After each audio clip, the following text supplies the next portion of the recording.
Ule mtu ameuza, hakuna mtu amemlazimisha, lakini amekuja kwa ujanja, amezuia. Sasa anaulizwa, wakati unafanya hivyo ni kwa nini? Tena ni kwa nini umeruhusu shetani amekujaza moyo mpaka unamwambia Roho Mtakatifu uongo? Biblia inasema aliposikia habari hizo, Anania aliposikia maneno haya akaanguka, akafa. Bwana asifiwe sana. Akaanguka alafu akafanya nini? Akafa. My question, ni nani amemuua Anania? Ndio ninasema Mungu sawa atatupa raha, lakini vile vitu ambavyo vitasababisha raha itoke tuviepuke. Na ninaomba faithful wapendwa, tuombe Mungu msamaha, maana tumefanya vitu tukafikiria tunafanyia wanadamu. Tumekuwa na ujanja mwingi kanisani, tumekuwa na ukora mwingi kwa nyumba ya Bwana. Anasema Anania aliposikia hayo maneno alianguka chini akafa.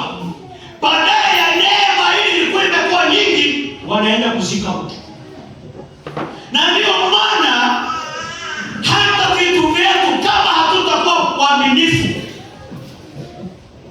economically we will die.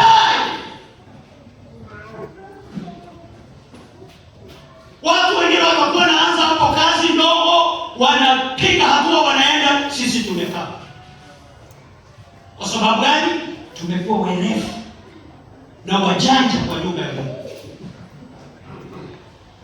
Bwana tusaidie tutoke kwa dhambi kama hizo. Sema amen. Amen. Anania akafanya hilo na akafa. Na vijana wakaondoka hapo wakamzika bila hata burial permit. Kuna matanga mengine sio ya kupoteza muda. Unazika haraka muondoke kwa neno shughuli nyingine. Kwa hiyo ya kijinga hiyo sio ya kupoteza muda. Vijana wakaondoka wakaenda wakamzika Anania. Bwana asifiwe sana. Na mke wake na yeye.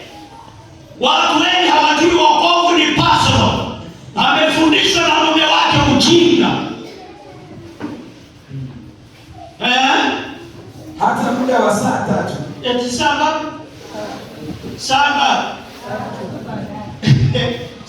3 baadaye.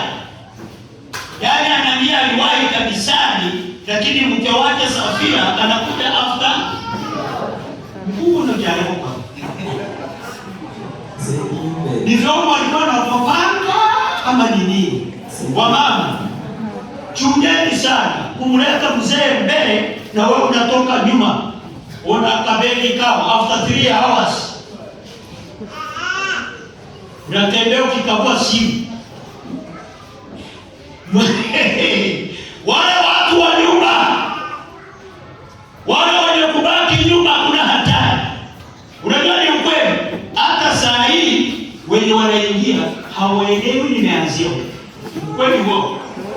Sasa watakwambia tumebarikiwa, lakini hakuna kitu amepata. Maana alikuja akapata msosi ukiwa katikati. Mama anakuja after 3 hours. Laziness in the church is very dangerous. Hili ndio maana unaona tunakuja na huyu wangu. Mambo yakiniacha nyuma, hapana. Hata kama ni kitu tuende turekebishe. Uliza mwanzo kunakuja na wako pamoja. Kama ndio wale wanakuja sasa baadhi moja na kwa hiyo kile ndani.